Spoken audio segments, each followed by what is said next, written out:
Hey everybody, welcome back to HomeRecordingMadeEasy.com and here on my YouTube channel, and by popular demand, we're here doing a video comparing the new Blackbird N73 plugin with the one that people keep asking me the most about, which is the UAD 1073 plugin. So we're going to compare the two so we can hear the differences and you can decide which one you like better. But before we get started, if you like what you see in the video, subscribe, hit the notification bell. And by the way, 70% of the people that are watching this video, according to my YouTube analytics, are not subscribed to the YouTube channel, which is crazy. So please take a moment, subscribe. It really does help out Uncle Dave here, and I really do appreciate it. So if you're one of those people and you're not subscribed, please subscribe to the channel. Thumbs up. I really appreciate it. Also, if this is your first time here, go to HomeRecordingMadeEasy.com.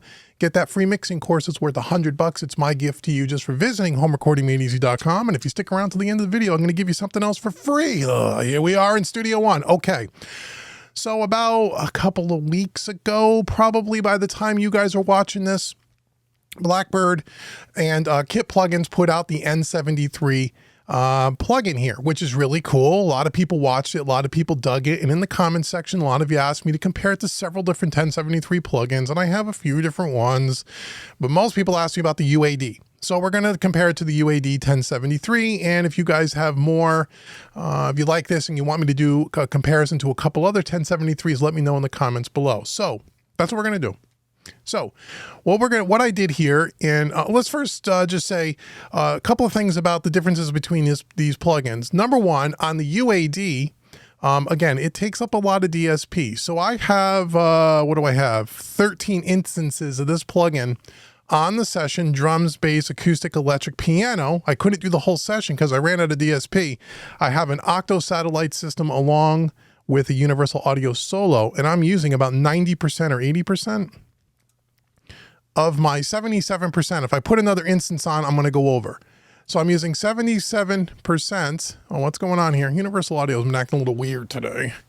77% of my DSP, whereas on the KIT plugin, it's native, so you can run as many instances if you want. So be aware of that. But if you're a UAD user, you already know that. So to put this across your entire session, unless you have a massive rig, you probably can't do that.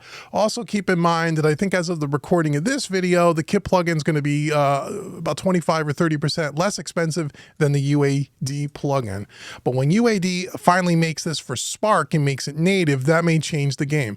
So what I did was I put it across our drum kit, bass, acoustic, electric, and piano, as I said, and I set the settings to exactly the same on the EQ, on the fader, on the preamp, everything.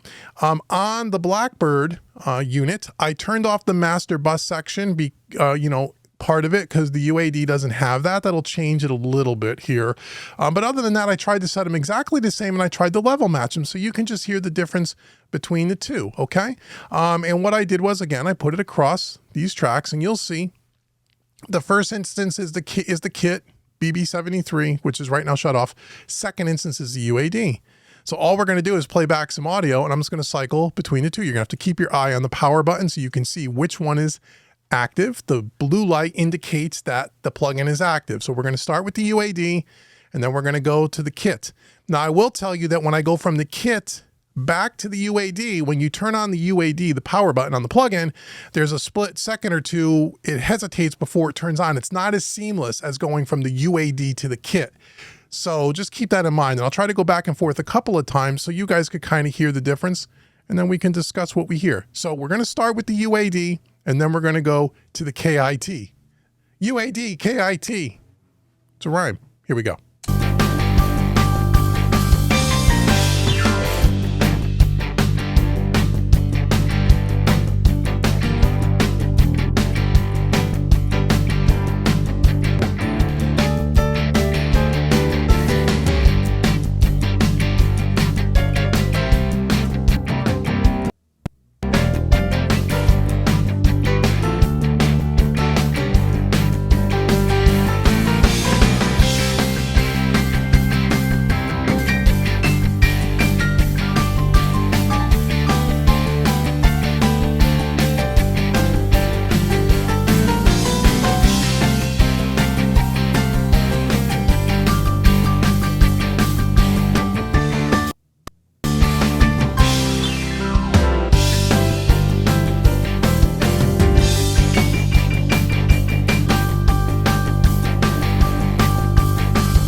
Okay, so what do you hear? What I hear here in my headphones is I hear that the UAD tends to have a little bit more, I wouldn't say depth to it. It feels like it might be a little bit deeper. The snare feels like it's got a little bit more meat on it. And it maybe feels overall a little bit thicker. I can assure you the EQs are set up exactly the same. That does not mean that on the KIT plugin you could adjust some of the EQ so it could be tonally exactly the same. Of course you can, right? Because they model these plugins against different pieces of hardware. And even if you put 273 hardwares in the rack and listen to them back and forth, the two of them may be slightly different, especially if they were made at different times. If you bought a brand new Neve 1073, brand new off the rack, put two of them side by side, they would sound the same. But if you had one that was 15 years older than the other, it would sound a little bit different, more than likely. So you could probably dial them in to get the same thing. So listen to that again. I hear it more in the snare. That's where I kind of hear the most. So again, we'll start with the UAD because again, switching from the UAD to the KIT is a little bit more seamless. So here we go. Here's the UAD.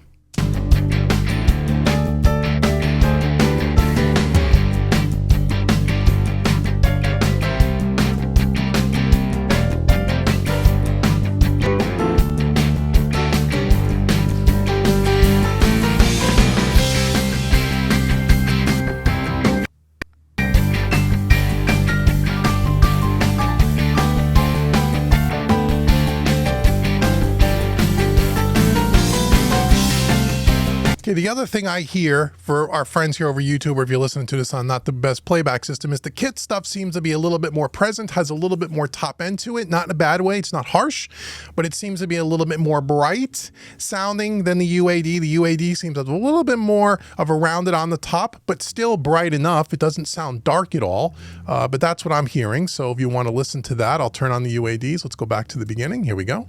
Right now we're listening to the universal audio.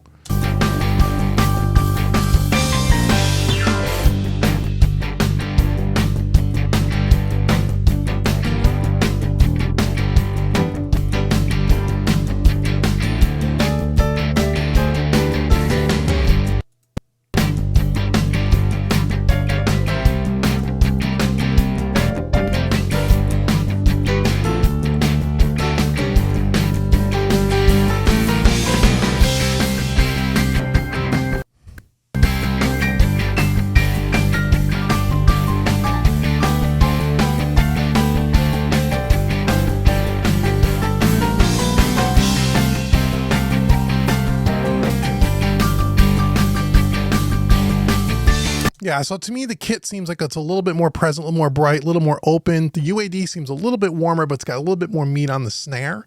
And again, could you dial in the EQ so they were exactly the same? Well, you could be pretty darn close. But that's the difference. I mean, it's just a quick comparison.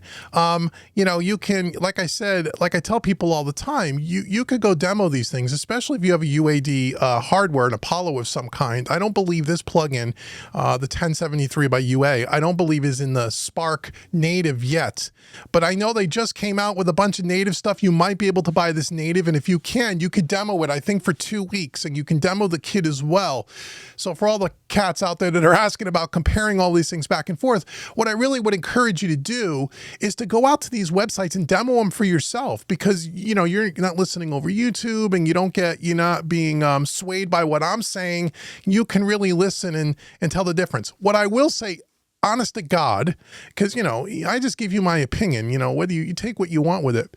They're incredibly close. All these 1073s, I don't care if it's by these two companies, if it's by Acoustica, if it's by Waves, if it's by Slate Digital, if it's by Arteri, whoever, they're all going to sound similar. All these companies do a pretty good job today modeling, and it just depends on what flavor you like. Now, having said that, I like the KIT in that you have the master bus section here, which we talked about in the review for that.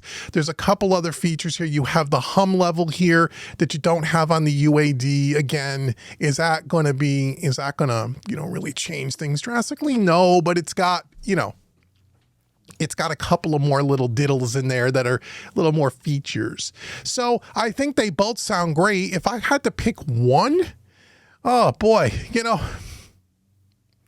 I think if I had, I own them both and I love them both. I think if I had to pick one, maybe I would pick the KIT only because it's got the couple extra features with the master bus that you don't get with the UAD. And I think you could probably dial in the EQ to get it to sound exactly like the UAD from an EQ perspective.